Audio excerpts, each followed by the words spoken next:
వి gold trusted gold buyers తాకట్టులో ఉన్న బంగారాన్ని విడిపించి ఈ రోజు ఉన్న మార్కెట్ ధరకే కొనబడును. మరిన్ని వివరాలకు సంప్రదించండి 77107720. గ్రీవెన్స్ డే మన రాష్ట్ర ముఖ్యమంత్రి వర్యులు గ్రీవెన్స్ పెట్టి ఎవరైతే అర్జీదారులు వస్తారో ఆ అర్జీదారులకి పరిష్కారం చేయాలనే కాన్సెప్ట్తో మన ముఖ్యమంత్రి వర్యులు పెట్టినటువంటి ఇది అందులో భాగంగా ఈరోజు మున్సిపాలిటీలో పాల్గొని మరి అర్జీలన్నీ కూడా స్వీకరించాం. టోటల్గా 92 అర్జీలు ఇచ్చారు. వాటన్నిటికి కూడా పరిష్కారం చేసి ఏదైనా చేయలేకపోతే కూడా వాళ్ళకి లెటర్ రూపేణ రిప్లై కూడా ఇచ్చే ఏర్పాటు కూడా చేస్తామని చెప్పని కూడా తెలియజేస్తా ఉన్నాం. అదేవిధంగా ఈరోజు రాష్ట్రంలో ఆర్థిక ఇబ్బందులున్నా మన ముఖ్యమంత్రి ధైర్యంగా ఎక్కడ కూడా ఎలాంటి లోటు లేకుండా ఈ రాష్ట్రానికి నిధులు విడుదల చేస్తా ఉన్నాడు. మన మున్సిపాలిటీకి 2,12,00,000 ఒకటి, మళ్ళా అమృతలో 114 కోట్లు,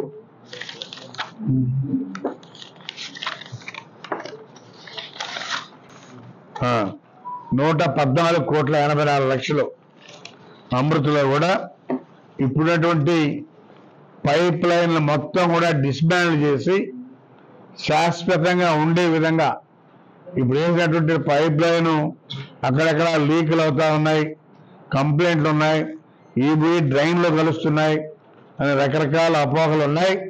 కాబట్టి ముందు ప్రజల ఆరోగ్యం ముఖ్యం అని చెప్పి మన ముఖ్యమంత్రి ఆలోచించి కంప్లీట్గా ఉన్నటువంటి పైప్ లైన్ మొత్తం రిమూవ్ చేసి కొత్త పైప్ లైన్ కూడా వేసి మంచి నీళ్లు ప్రతి ఇంటికి కూడా మనం గతంలో ఏమైతే చెప్పామో ట్యాప్ సిస్టమ్ ఇచ్చి ప్రతి ఇంటికి మినరల్ వాటర్ ఇస్తామని చెప్పాం.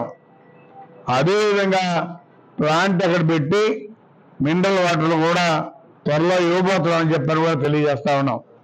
దానికోసమే 112 కోట్లు ఖర్చు కూడా అవుతుందని చెప్పని కూడా తెలియజేస్తా ఉన్నాం. ఏవైతే చెప్పామో తూచా తప్పకుండా ఎన్ని ఇబ్బందులున్నా ముఖ్యమంత్రి చెప్పినటువంటి అన్నీ కూడా చేస్తా ఉన్నాం.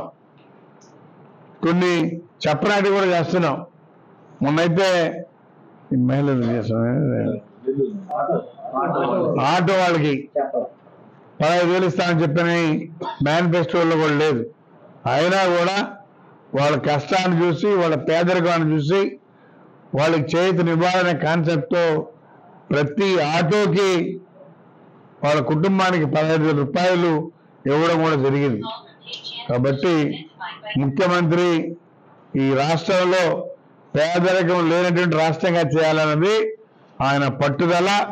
రాబోయే 2047కి మన రాష్ట్రం ఎక్కడా పేదరికం లేకుండా బ్రహ్మాండంగా ఉండే విధంగా ఈరోజు అన్నీ కూడా ఏర్పాటు చేసుకొని మరి పేదరికం లేని రాష్ట్రంగా చేయాలన్నది ఆయన ముఖ్య ఉద్దేశం. అందుకనే 2 సంవత్సరాల్లోనే చాలా మార్పులు చూడబోతా ఉన్నాం. మనం హైదరాబాద్ నుంచి ఉత్తర చేతులతో వచ్చాం, రాజధాని నిర్మించుకుంటా ఉన్నాం. 2 సంవత్సరాల్లో మనకి బ్రహ్మాండమైనటువంటి రాజధాని కూడా ఏర్పడుతుందని చెప్పి తెలియజేస్తా ఉన్నాం. తెలుగులో న్యూస్ కి ఫాస్టెస్ట్ యాప్ ఇప్పుడు టోటల్లీ న్యూ అవతార్ లో జస్ట్ 5 సెకండ్స్ లో కంప్లీట్ న్యూస్, సోషల్ మీడియాలో ట్రెండ్స్ కి one stop solution, live TV app, voice search option తో ఇప్పుడే డౌన్లోడ్ చేయండి లేదా అప్డేట్ అయిపోండి. యాప్ లింక్ డిస్క్రిప్షన్ లో ఉంది.